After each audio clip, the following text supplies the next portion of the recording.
how we can avoid these unsustainable developments in the Africa-China projects.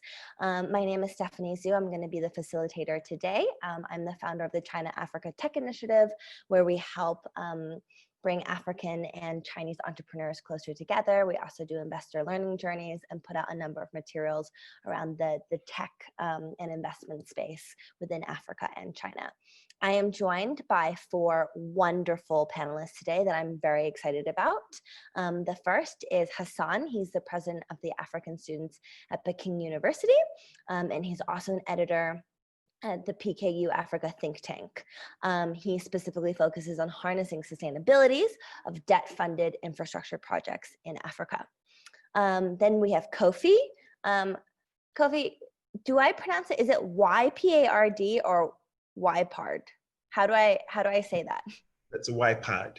Okay, great. That's what I thought. Great. Yes. So we have Kofi, who is the Africa coordinator and networking and communications lead for YPARD Africa at the Forum for Agricultural Research in Africa, which is FARA YPARD. Yeah. And I'm assuming you said you're calling in from Ghana, correct? Sure, I'm calling from Ghana. Okay. So it's very early for you. So thank you so much for joining us. Oh, that's okay. It's a pleasure.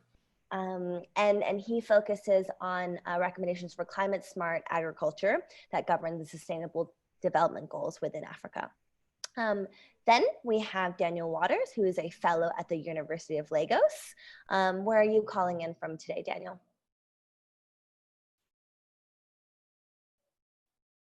Nope, you're still on mute. Nope, I can't hear you. Oh. Okay. So while Daniel's figuring that out, he is currently researching the impact of Chinese involvement in sub-Saharan Africa universities and research institutions. And so he's going to be advising us on better academic Africa-China partnerships for sustainable development. Sorry. There you go. Hi. I'm calling in. I'm in Australia at the moment. Okay. What time is it over there? Just 2 hours before. Okay. Before China, so 5:15. Okay, not so bad. Thank you so much for joining us. And then yeah, thank you for having me. Wonderful. And last but certainly not least, we have Benny, who is the founder of Benny's Pout, and he's at the University of China. He's an agriculture PhD candidate, and he's going to be sharing some recommendations on investment in African agricultural research and development, which includes nutrient use management, reducing chemicals, and educating rural farmers in waste management technology. Welcome today, Benny. Where are you calling in from? Actually, I'm in China. Good afternoon. Good afternoon. You're in Beijing? Yeah, I'm in Beijing. Okay, perfect. So thank you so much for joining today. And we're gonna kick off with our first question. It's a bit general, but I really wanted to get to the bottom of this. So the word sustainable development, right, gets thrown around very often. You know, sustainability, we talk about it within a longevity sense, we talk about it within an environmental sense. So in your specialty, right, it might be agriculture, it might be academics, whatever it might be, how do you define and measure whether the African-China relationship is sustainable? How do you define sustainable as a term within your specific specialities? So since Benny is already unmuted, I'm going to start with you, Benny. Oh, all right. Thank you for that. Well, if I'm to answer that, when you say something is sustainable, that means will that particular thing last? So from my own perspective, I believe that the China-Africa relationship is actually a sustainable one. For an instance, the instance I'll have to make is the program I'm running in China is due to an affiliation or the relationship between Africa and China. And the Chinese government, they are trying to teach African students or the agricultural African students, the innovations they used to help improve their agricultural production.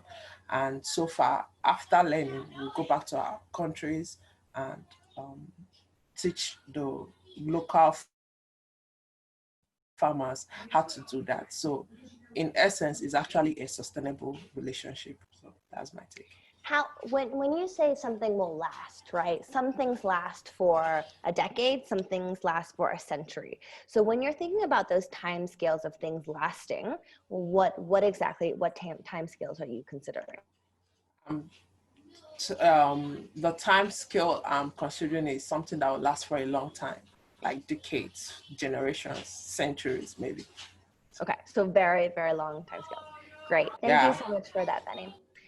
Daniel, let's go over to you. Yeah, so that's a really tricky question to answer because it's a very hard thing to measure, because when we're looking at academia and looking at the sustainability of a relationship, especially when it comes to academia, what we're looking at is the cultural concessions that are being made, in the sense that when you're collaborating with people that have different ideas and that have different opinions and that come from a different background, to what extent do you have to forfeit your own values and your own beliefs and take on those of the people that you're working with? And so when I was looking at the collaborations that I was looking at, so I look at in my research, I look at the relationship between researchers based in Africa and whoever it is that they're working with, whether that be in America or the UK, other parts of Europe. My focus though is on China.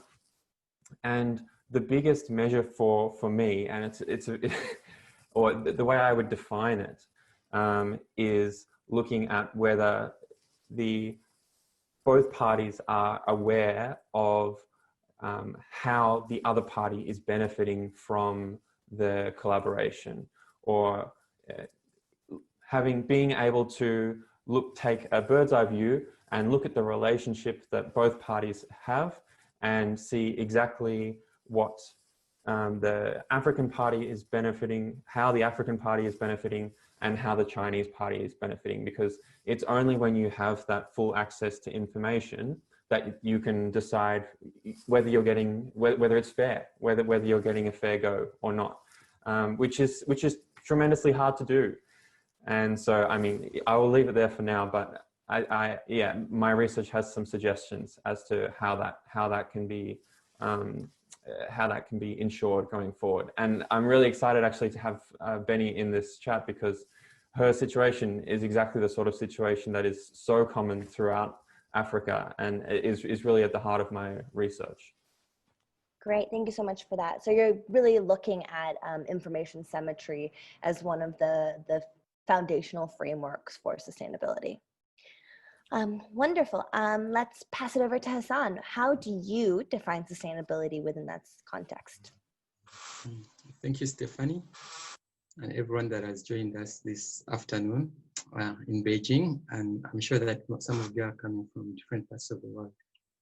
So in a sustainability definition, when I relate it to infrastructure and debt between China and Africa, so we could understand that Africa is still infrastructure deficient, and China is coming in to avail the debt finance to close that infrastructure gap. So we are seeing a lot of investments in Africa from China in terms of infrastructure, in Djibouti, in the East African region, in Zambia and other parts of Africa.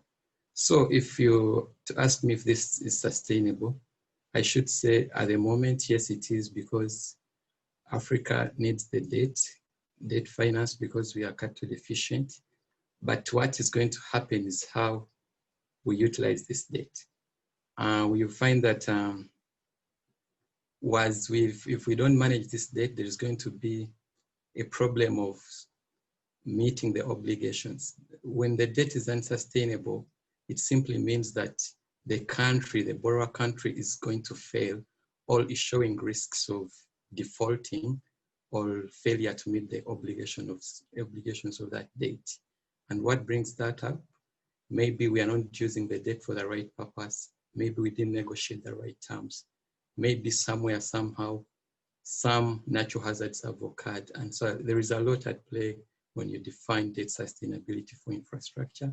And I'm sure that we are going to explore a lot in this discussion. But for now, I want to give you a brief snapshot that maybe to look at debt sustainability, we need to understand that Africa needs the debt finance to develop our infrastructure. And so if this infrastructure is developed, we can be able to stimulate economic growth. And that means we can be able to meet the obligations of our lenders. However, if this is not met, we are going to have issues or challenges with paying back this debt.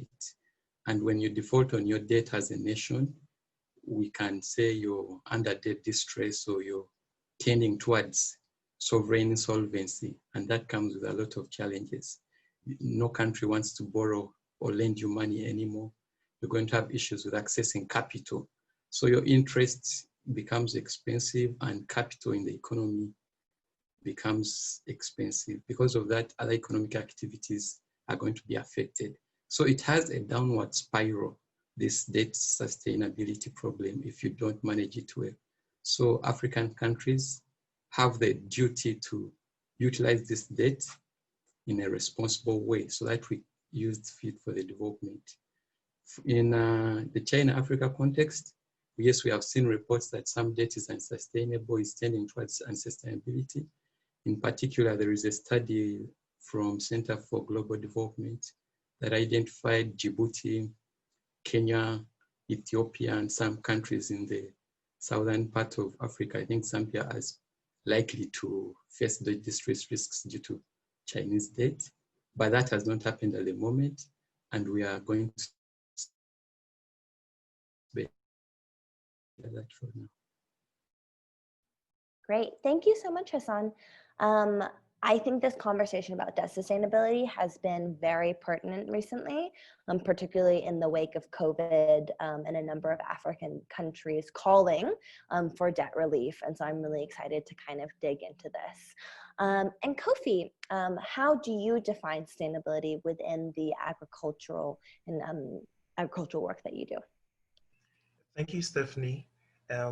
From my perspective, sustainability should be viewed in this way, where we are living in today, trying to do the best, get the best for today, and also we're looking at being assured of the best for tomorrow.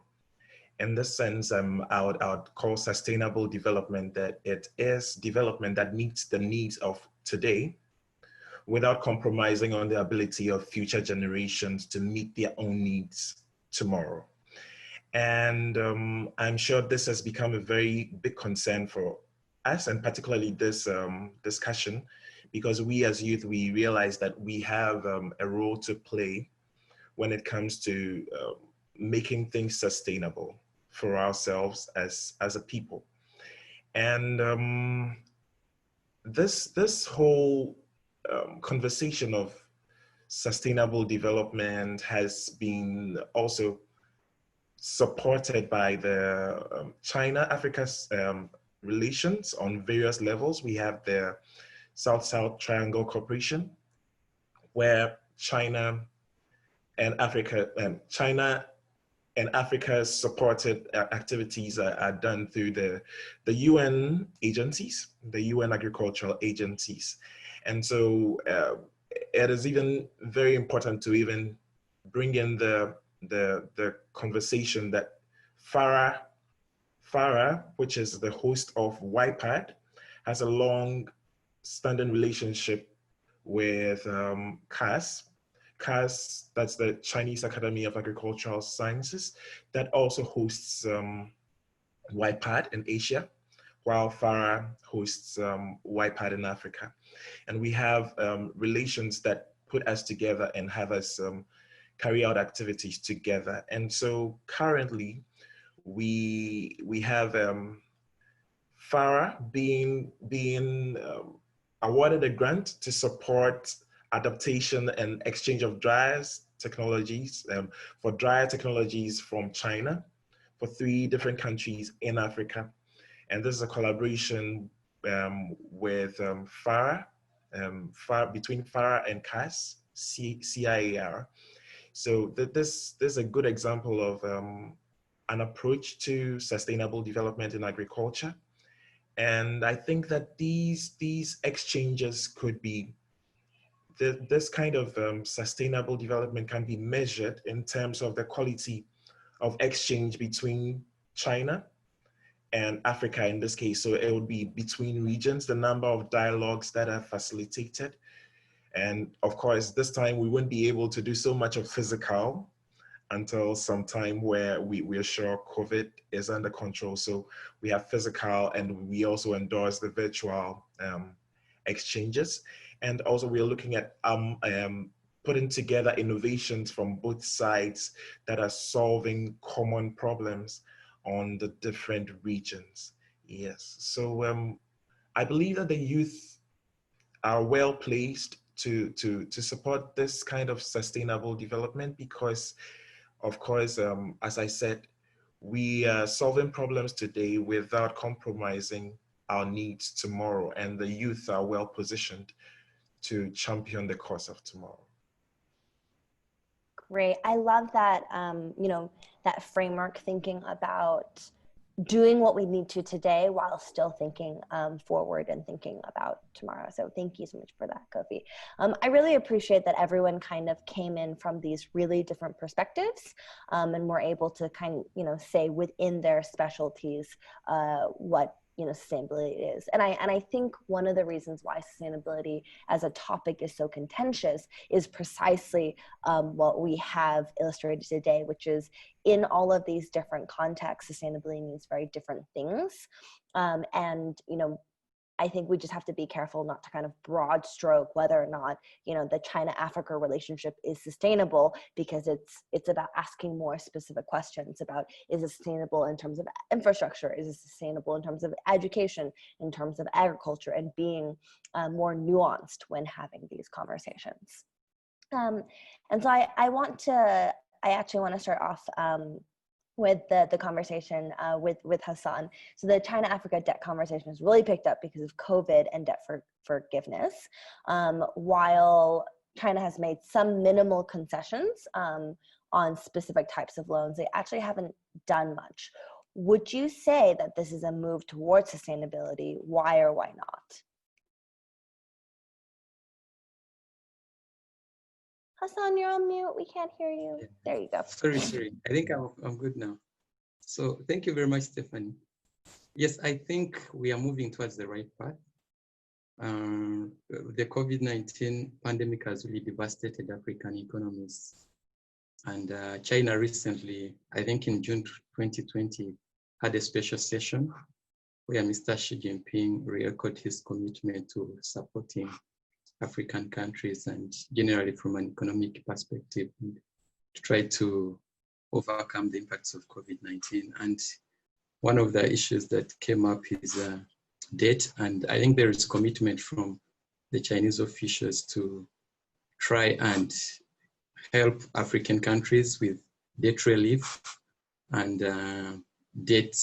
Maybe there is limited commitment on entire debt cancellation, complete debt cancellation, but there is a positive that the Chinese government is willing to take measures to offer debt relief, debt suspension, and maybe extension of debt repayments, so that African countries can, in the meantime, cope with the domestic financing problems they encounter as a result of the COVID-19. But that is just for the short term. In the long term, we need an entirely sustainable solution to debt that is between China and Africa. So perhaps one of the recommendations we could go with is trying to assess these countries, African countries in general, from a Chinese perspective, whether a country is really willing and able or has the capacity to finance a kind of debt or a particular debt that is going to be given to that country. And I think in April 2019, China officially launched her debt sustainability assessment, a framework that will try to be deployed to assess whether the particular country has the capacity to utilize the debt that it's going to receive from China. Yes, I am really positive that that could go a long way in trying to address the debt sustainability problem that is coming up in African countries that are recipients of Chinese debt. This framework is more or less similar to the World Bank framework, but China will try to use it in its own way if possible and try to solve the problem. So let's look and see, let's wait and see how this comes out. But the other issue is also, I would really be interested in seeing that China tries to play a more, not kind of aggressive, but a more active role in what the debt or the finance that it provides actually does. Because we've seen a lot of discussions around non-interference. I think the China-Africa relationship is viewed together on the 2006 Africa-China paper, the so-called white paper, where China committed to helping Africa through a win-win relationship. So entirely the China-Africa relationship is win-win, business and benefit for each one. However, what happens is that when you provide the finance, there is limited supervision on the other end, what the finance is doing, what the capital provided is doing. So there is a liability or a risk that these funds you're providing are going to be abused if they land in the hands of an incompetent regime or someone that has the capacity to use the funds for another purpose. So what we've seen is that the World Bank model is that there is more intervention in World Bank funded projects.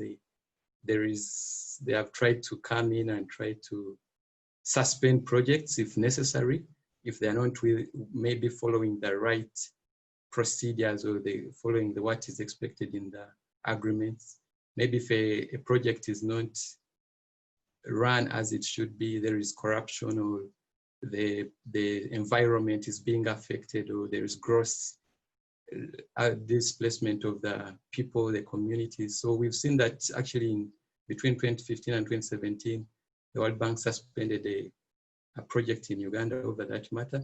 And that's what I would expect, that maybe if we see some direct intervention from China in how debt is being used, that would also help.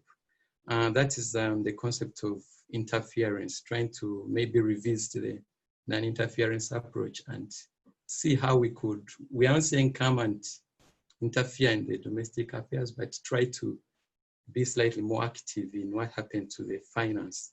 The other recommendation would be more transparency. We've seen that, yes, it's very difficult from an academic and another political level to assess how much. We don't know the level of debt that African countries carry between China and Africa. It's not known, but there is a lot of secrecy. So maybe more transparency could try to bring this out better. We need to see which terms, which loans are active and try to better manage them as African governments. There is a recent study, I think it is the 2020 study, that looked at loans between China and Africa between 1949 to date. And it concluded that 50% of those debts are actually hidden. They are not known, they are not public information. So it becomes very difficult to supervise or monitor the implementation of such debt, but it also breeds corruption and encourages abuse of that finance. So I would hope that transparency is something we could try to improve. Let's have clear information about the debt that Africa owes to China. I think to better help us manage that. Then lastly, I think, yes, China has generally been open to Africa. It has been a good ally. And going forward, there is a lot we can improve between our relationship. I think even to a people-to-people extent, it is not just good enough to offer the finance, but we also want to have a deeper people-to-people understanding. When, for instance, from my perspective, when we implement an infrastructure development project and the Chinese technical team comes and they are not really engaged into the community, we are trying to have barriers between the Chinese workers on site and the communities. I would wish that let us actually break the borders, let this infrastructure development through debt be a springboard for actually deeper people understanding I would hope that we encourage interaction between the communities that from China that are taking part of the infrastructure, but also from Uganda or from African countries that are trying to implement the Chinese infrastructure. In this way, we can have a long-lasting friendship. And on top of that, we can have a better understanding of each other. I think I could leave it at this for now. Could come in later. Cool. Thank you so much for that. Was very in-depth. Everything from people-to-people exchange to new frameworks. And I think an important part of sustainability, bringing it back to that part of that conversation, is the fact that we need to have frameworks where we assess what we have done before in order to improve it for the future, right? A big part of sustainability is to be able to continue moving forward and improving upon a relationship and not just keeping it stagnant. So my next question goes to Daniel. So all of my experience, I know that a lot of young people, both from Africa to China and China to Africa, go through academic institutions. And a lot of our constituents from Africa Week and China Africa Stories tend to be university students. Unfortunately for me, I am originally from Shanghai, but I studied in the US, but I've never actually had that experience. So Daniel, can you tell us a little more about the nature of the relationship between academic institutions between China and Africa, and then talk a little bit more deeply about the extent that African universities are being influenced and controlled by these Chinese interests?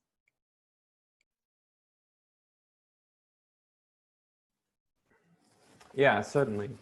So where do I start? Don't tell us your whole dissertation, not yet. Yeah, no, I'll keep from that. I guess I'll start on a positive note, which is that the relationship with China, especially, I'm talking about the field of academia here, it's leading to research being conducted now that previously would have been underfunded, that would have been overlooked, and that wouldn't have been conducted. So that's really is the biggest plus that I have taken out of all of the research that I've done. And so to be clear, I have used a lot of quantitative analysis, which I relied on the Web of Science database.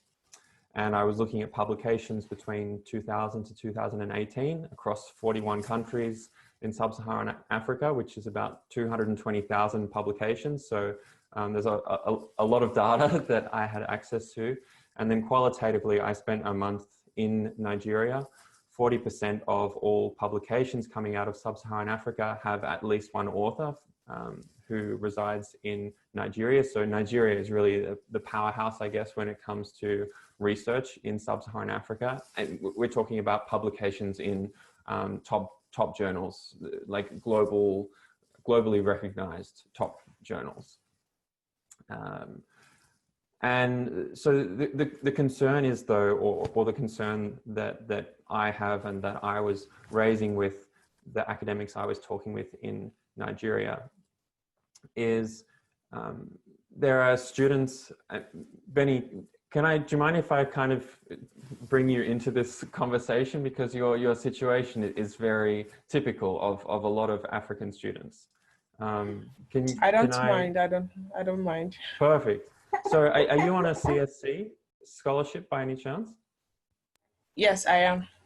Yeah, so this is a very common situation, or a lot of the people that I talked to. So I conducted over 40 interviews during my month in Nigeria, everything from people still studying their PhD all the way through to,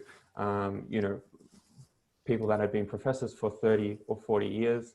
You know, I was hearing stories of back when the Nigerian naira was still at parity with the British pound. Like, that's how long back I was talking to people. And so that's ancient. Yeah, they're right. It's exactly. They've been in academia for a long time. And so it's tremendous that people like Benny have the opportunities to study such useful information that then they can take back to their communities in Nigeria. But something with the CSC scholarships, they're all paid in RMB. So, and please, Benny, step in at any time if something I say is not accurate. I would love to know if it's not accurate. But for the most part, CSC scholarships, they're all paid in Chinese RMB. So you have to, you buy your plane tickets, you either have to pay for that yourself or you get it funded so you can use your funding to pay for the plane ticket. But then once you get over to China, you can't take that money out of China. The money stays in China. So, and then you take on the knowledge and then you get back to Africa and then you can implement what you have learned. But none of the funding from I talked to probably, so not all of the interviews I conducted were people that had worked with China, but probably about 30 of them were. And I was not able to find one person where there had been research funding that had traveled from China back to Africa. And so that's the biggest, my biggest concern looking at the relationship as a whole is that there isn't the investment from China into Africa. To give you some context. Sorry, can I clarify one thing? So when you say it hasn't been taken back, is it from it has not been allowed, or there's just the barrier of going from RMB to some African currency? Well, there just isn't the, I mean, it's not that it can't be done, it's just that the structure doesn't really allow for it to be done, because if you were going to send that money back, well, then you wouldn't have any money to buy food, right? Right, okay, got it. So it's about that there's no purpose, or there's a severe lack of funding that has been earmarked to build the capacity of institutions in Africa. In my opinion, Benny shouldn't have to go to China to learn these things. There should be in Africa the relevant institutions to build that capacity and to create those educational environments so that people can be studying those things at home, that they shouldn't have to necessarily travel for those things. And obviously that does not happen overnight because, looking across huge fields of research, whether we're talking about, petrochemicals, or if we're talking about agriculture, or if we're talking about astrophysics, right? You need telescopes, you need whatever. That sort of infrastructure and those sorts of facilities do not come overnight. But I think there should be a clear plan for building that capacity inside Africa. And so one of the key findings of my research, or one of the key comparisons I made was, and it's quite an apt comparison in terms of the percentage of papers that are sponsored or funded. So the NSFC, the National Natural Science Foundation of China, CSC, China Scholarship Council, and CAS, Chinese Academy of Sciences, they are the three main funders and sort of research organizations out of China. They are responsible for funding about 2 to 3% of publications, and the Bill and Melinda Gates Foundation is about 3 to 4% of publications. But they take a very different approach, and they have very different aims. So that's not surprising. But the Bill and Melinda Gates Foundation, they work with partners in Africa. They build an entire hospital, and then they create a master's program. And then within that master's program, they're able to upskill local African students in Africa. Whereas the Chinese model is to take the students, give them a scholarship to study in China, and then come back to Africa. And so that's a concern for me. Yeah, makes sense. Great. Thank you so much. That was very in-depth.